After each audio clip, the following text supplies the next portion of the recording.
Hello नमस्कार साथियों, कैसे हैं आप। जैसा कि हम सभी जान रहे हैं, बीपीएससी जो शिक्षक भर्ती हो रही थी साथियों, उसी बीच में अभी जो है राजकर्मी का जो मैटर था नियोजित शिक्षकों को, उसके संबंध में कल एक ड्राफ्ट जारी किया गया है जिसमें विशिष्ट शिक्षक नियमावली 2000 का बात कही गई है साथियों। तो इसका काफ़ी विरोध हो रहा है। बहुत शिक्षक संगठनों ने कहा है कि हमें बिना शर्त, जिसमें परीक्षा लेने की भी बात कही गई है, अगर परीक्षा में 3 बार पर पास नहीं होते हैं तो आपको बाहर भी मतलब सेवा मुक्त किया जाएगा। तो इस तरह की मांग तो किसी अभ्यर्थी या किसी नियोजित शिक्षक ने नहीं चाहिए होगी साथियों। तो आज का वीडियो इसी पर आधारित है और शिक्षक को क्या क्या करना चाहिए। जो आपत्ति का तिथि दिया गया है 1 सप्ताह में, जैसे एक दिन आपका बीत भी गया और आप लोग आपत्ति सोचते रहेंगे, तब तक सरकार जो है इस पर मुहर लगा देगी अधिसूचना कैबिनेट में। तो क्या कुछ कर सकते हैं इससे बचने के लिए, इसलिए नियोजित शिक्षकों को यह वीडियो जरूर देखना चाहिए। और बहुत सारे साथी हमारे अभी भी नहीं, जरूर सब्सक्राइब कर लें, आपको उस पल पल की खबर साथियों मिलती रहेगी। और शिक्षक संघ के नेता ने क्या कहा है तो उसको भी हम लोग देखेंगे। बिना शर्त चाहिए राजकर्मी का दर्जा, विशिष्ट शिक्षा नियमावली का होगा विरोध, एक स्कूल और एक ही नियमावली की मांग। जो बिहार विद्यालय अध्यापक नियुक्ति नियमावली 2023 है, जो आपको अभी बीपीएससी से बहाली हो रही है साथियों, उसी में होना चाहिए समायोजन, कोई परीक्षा नहीं।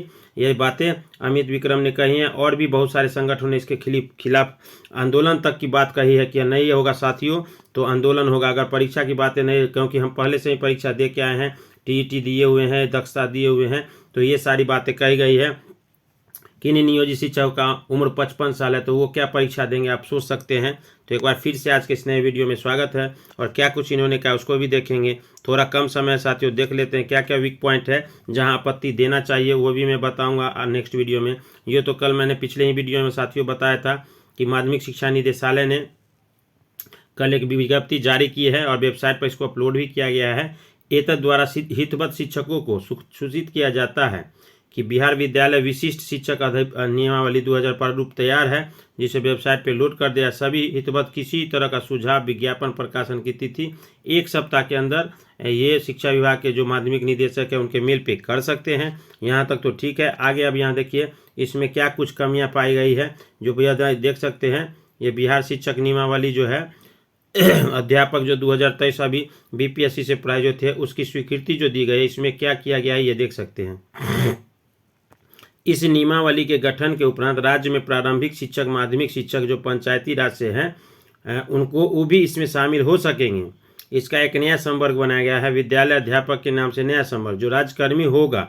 इसके अलावा वर्तमान में पंचायती राज के निकाय अंतर्गत नियुक्त कर्मी भी इस नियमावली की प्रक्रिया के माध्यम से राजकर्मी से नए संवर्ग में नियुक्त होंगे। तो ये बातें कही गई थी साथियों। हालांकि इसको इसमें अभी दिया गया नहीं, राजकर्मी तो वो मानेंगे विशिष्ट शिक्षक में भी, लेकिन आप जो सोच रहे हैं इन्होंने उससे थोड़ा सा इतर कर दिया है। अब आगे देखते हैं। यह अधिसूचना तो हम लोगों ने कल देख ही लिया था साथियों कि इसमें एक चीज़ तो तय है कि बिहार विद्यालय अध्यापक नियुक्ति नियमावली है, उससे भी इसको जोड़ा गया है। इसको थोड़ा समझना होगा साथियों। ये यहाँ देखिए, बिहार राज्य विद्यालय अध्यापक नियुक्ति निकायों के तहत जो 2023 से सेवा शर्त के तहत उसके शिक्षकों के बराबर लाने का काम किया गया है।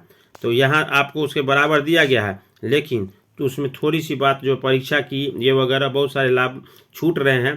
तो यहाँ देख सकते हैं, पंचायत शिक्षकों को निकायों के द्वारा नियुक्त शिक्षकों ने बिहार राज्य विद्यालय शिक्षक नियुक्ति 2023 के तहत किए गए विद्यालय में शिक्षकों के बराबर लाने हैं तो निम्नलिखित नियमावली बनाते हैं। यह नियमावली विशिष्ट शिक्षक कही जाएगी, इसका पूरा विस्तार होगा। और एक चीज़ है इसमें साथियों, इस नियमावली के अंतर्गत जो है जो भी अगर छूट गए इसमें सेवा शर्त, तो वो जो बीपीएससी से बहाली हो रही है विद्यालय अध्यापक नियुक्ति नियमावली, उसके कॉलम 2 के अनुसार उसमें वर्णित सभी चीज़ लागू होंगे। अब उसको भी थोड़ा देखना होगा साथियों, उस पत्र को खोजना होगा। अगर किन्हीं साथियों के साथ होगा तो वो ज़रूर शेयर करेंगे। और इसमें देखिए आगे देखते हैं क्या है। इसमें देखिए आप इंडेक्स देखिए, ये आपका प्रविष्टि भुगतान 1 से 5 का 25,000 है। अभी बहुत सारे हमारे नियोजित शिक्षक भाइयों जिनका जो है लगभग 25 से लेकर लगभग 30,000 के तक बेसिक के सेन है, तो आपका वेतन संरक्षण होगा, पे प्रोटेक्शन तो होगा। लेकिन इसमें जो है ये नया स्ट्रक्चर बना गया है। अब यहाँ देख सकते हैं पे प्रोटेक्शन प्राप्त करेंगे। यहाँ दे गया है कि स्थायी नियम के प्रदान किए गए पूर्ण वेतन का सुरक्षा पे प्राप्त करेंगे। इसके अलावा नियमावली प्रभावियों का मूल वेतन और भत्ता जो है ये दिया गया है साथियों। मूल वेतन जो है 1 to 5 का 25,000, 28,000, 31,000, 32,000, इस तरह क्रम वाइज। अन्य भत्तों में एक भत्ता आपको लाभ है कि साथियों, यहाँ शहरी परिवहन भत्ता जो है ये टीए जोड़ा गया है, लगभग 2130 रुपया। तो शहरी के लिए आप देखिए कहाँ किसको क्या मिलता है, संशोधन भी हो सकता है फिटमेंट फैक्टर, और इन्होंने नया नाम भी बना दिया, विशिष्ट शिक्षक की श्रेणी 1 से 5। अब उसको प्रमोशन 6 से 8 के लिए फिर 8 वर्ष का इंतजार, ये स्पष्ट नहीं है। फिर 6 से 8 के उसके भी वरीय शिक्षक, ऐसे करके बनाया गया है। तो कई खामियां हैं इसमें, और ये शिक्षक नेता जो हैं इन्होंने क्या कुछ कहा है, इनकी भी बातें हम लोग सुनेंगे। तो वीडियो कैसा लगा आप लोग सब्सक्राइब जरूर करिएगा, और आइए इनको सुनते हैं। लेकिन मैं एक बात बता देना चाहता हूं साथियों कि क्या क्या आपत्ति आप दे सकते हैं। पहला तो आप आपत्ति दे कि परीक्षा नहीं लिया जाए हमारे सभी शिक्षक साथियों, क्योंकि हम पहले से ही परीक्षा टीईटी और सीटेट या दक्षता जो भी साथी हैं वो दिए हुए हैं। दूसरा है आपका कि हमारा विद्यालय अध्यापक नियुक्ति नियमावली जो अभी बीपीएससी से चल रहा है उसमें डायरेक्ट समायोजन किया जाए। विशिष्ट शिक्षक जैसी कि कोई चर्चा नहीं होनी चाहिए। जो भी एनपीएस का लाभ है वो तो आपको साथियों मिलेगा ही, इसमें ये क्लियर हो गया है, इसको फिर से फ्रेश किया जाएगा।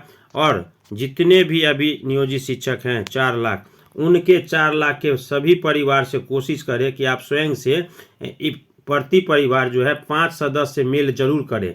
अपनी जो भी प्रमुख मांगे हैं, सेवा मुक्त का जो प्रस्ताव है उसको तो सबसे पहले आप खत्म किया जाए, और सेवा मुक्त और परीक्षा को खत्म किया जाए। ये डाइंग कैडर है, इसको भी खत्म किया जाए, और इसको जो है विशिष्ट अभी जो बिहार बीपीएससी से नियमावली है उसमें सीधे समायोजन किया जाए, उसकी बातें की जाए। बिना शर्त राजकर्मी का दर्जा और बीपीएससी के समान जो है अभी जो है उसमें समायोजन किया जाए। तो ये सारी मांगे करनी चाहिए, और ये जरूरी भी है साथियों।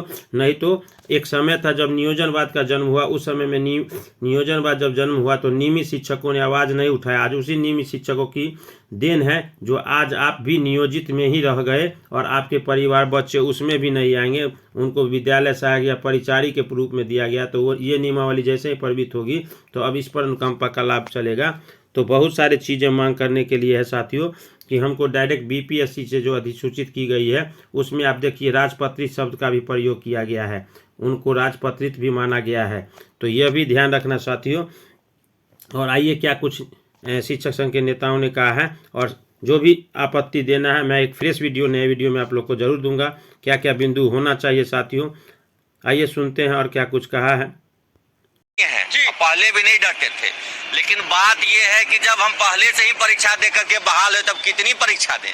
ये बार बार परीक्षा क्यों ली जा रही है? हमारी नोटिस आ चुकी है, नोटिस आ रही है, तो नोटिस पर आपत्ति हम दर्ज करेंगे। उसके 7 दिन का समय दिया गया है, और जरूरत पड़ी तो आगे भी इसका हम लोग विरोध करेंगे। आपस में हम लोग सब कोई बात कर रहे हैं, ये तो कोई बात नहीं हुआ। सबको एक साथ बिना शर्त राजकर्मी का दर्जा देने की बात थी, और यहाँ तो शर्त लगा दिया, टर्म एंड कंडीशन। सक्षमता परीक्षा, सक्षमता परीक्षा कितने साल से पढ़ा रहे हैं? 12 साल से पढ़ा रहे हैं, 10 साल से पढ़ा रहे हैं, कोई 20 साल से पढ़ा रहे हैं, और अब कह रहा है सक्षमता परीक्षा कीजिए। तो देखिए परीक्षा का विरोध नहीं है, लेकिन बात यह है कि परीक्षा देने के बाद हमको मिलेगा क्या? कोई वेतन बढ़ोतरी नहीं हो रही है, वेतन बढ़ोतरी नहीं हो रही है, कुल नहीं, बस पे प्रोटेक्शन लिखा है। नहीं अभी जितना मिल रहा है उसे 200-400 ज्यादा मिलेगा, बस 200-400, मात्र 200-400, मात्र 200-400 ज्यादा मिलेगा। तो आखिर परीक्षा देकर के हमको मिल क्या रहा है? कम से कम समानांतर इंडेक्स में हमको शिफ्ट किया जाना चाहिए था। लाखों नियोजित शिक्षक धरना दिए थे, लड़ाई किए थे, और नीतीश कुमार ने कहा था कि वार्ता होगी, वार्तालाप होगी, उसके बाद ये अंजाम। कोई वार्ता नहीं हुई, हमसे तो कोई वार्ता ही नहीं ना, किसी शिक्षक संघ से कोई वार्ता नहीं हुई आज तक। केवल आपस में इन्होंने अपने सहयोगी दलों से वार्ता की, और एक नियमावली, नई नियमावली। अरे क्या जरूरत है नई नियमावली का? 10 नियमावली का अध्यापक नियमावली थी, उसी में आप सीधा समायोजित कर देते और समानांतर इंडेक्स में हमको शिफ्ट कर देते। तो एक अध्यापक नियमावली अलग है जो बीपीएससी जाएंगे, और ये विशिष्ट नियमावली। अरे विशिष्ट क्या? विशिष्ट तो कहा जाता है उनको जो दिव्यांग बच्चों को पढ़ाते हैं, उसके लिए विशिष्ट शिक्षक नहीं है क्या? अरे वही तो हमको लग रहा है कि हम दिव्यांग बच्चों को पढ़ाने वाले शिक्षक है क्या? विशिष्ट शिक्षक उनको कहा जाता है। हमको भी कहा रहा है कि आप विशिष्ट शिक्षक बनिए, वही परीक्षा देके बनिए। और तो और सोचिए कि जो शिक्षक अगर 3 बार में किसी कारणवश मान लीजिए परीक्षा नहीं पास कर पाए, तुमको कहा सेवा से मुक्त कर देंगे, नौकरी से निकाल देंगे। ऐसा कहीं होता है क्या? जब नौकरी में बहाल हो गए, 12 साल 20 साल नौकरी कर लिया, आप परीक्षा ले रहे हैं और कहते हैं परीक्षा नहीं पास करेगा तो नौकरी से निकाल देंगे।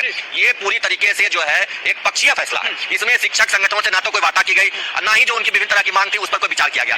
एक पक्षीय अपने मन मुताबिक इसमें डिसीजन लिया गया है, और इस डिसीजन से शिक्षक नाखुश है, संतुष्ट नहीं है, और संतोषजनक है। नियमावली शिक्षक भर्ती परीक्षा में आप लोगों ने आवाज उठाया था कि नहीं देंगे तो नहीं देंगे, इतने साल से पढ़ा रहे हम नहीं देंगे। बिल्कुल नहीं दिया हमने, बिल्कुल नहीं दिया, अब तो देना होगा। अब देखिए अभी मैं कह रहा हूं कि प्रस्ताव आया है, इस प्रस्ताव पर हम सभी संघ आपत्ति दर्ज करेंगे, जरूरत पड़ेगी तो कोर्ट भी जाएंगे, आंदोलन भी करेंगे। लेकिन आंदोलन करेंगे नियोजित शिक्षक फिर से, बिल्कुल करेंगे भाई, क्योंकि इतना बड़ा हमने आंदोलन किया और हमको कुछ मिल ही नहीं रहा है, कोई फायदा ही नहीं हो रहा। तो फिर विशिष्ट शिक्षक बनने क्या फायदा? अब विशिष्ट क्यों बने हम? जो अध्यापक बन रहे हैं बीपीएससी पास करके, हमको उसके बराबर चाहिए था ना। ये विशिष्ट एक नया कैटेगरी, अलग कैटेगरी, ये विशिष्ट नियोजित शिक्षक बनेंगे, विशिष्ट शिक्षक। वही तो आश्चर्यजनक बात है। हमारी क्या मांग थी? ये अध्यापकों की एक ही श्रेणी हो, विद्यालय में एक ही नियमावली हो, एक ही कोटि के शिक्षक हो, और आप बार बार वर्गीकरण कर रहे हैं। जिस असमानता के खिलाफ हम लड़ाई लड़ रहे थे, उस असमानता को आप दूरी नहीं कर रहे हैं। बस विशिष्ट शिक्षक को नाम दे दिया, सुविधा के नाम पे कुछ नहीं, न वेतन में बढ़ोतरी हो रही है। अब इंतजार राजकर्मी का नहीं है, अब इंतजार है एग्जाम देने का। एग्जाम नहीं देंगे, नहीं देंगे। अरे नियमावली निकली है, नई नियमावली। मांग थी हमारी बिना शर्त राजकर्मी का दर्जा, बिना शर्त, कोई शर्त नहीं चाहिए था हमको। और ये टर्म एंड कंडीशन लगा करके राजकर्मी दिया जा रहा है, ये छल किया जा रहा है, ठगा जा रहा है हम शिक्षकों को। ये कौन ठग रहा है? सरकार ठग रही है। नीतीश कुमार तेजस्वी यादव के बारे में बिल्कुल ठग रहे हैं हम लोगों को। जब हमारी मांग थी बिना शर्त का, तो ये शर्त क्यों लगाया जा रहा है? परीक्षा वो भी 1 साल बाद होगी, कब होगी नहीं होगी कौन देखेगा? शिक्षक नेता है, अब ये बताइए कि आंदोलन की तैयारी होगी या विरोध करेंगे, क्या करेंगे?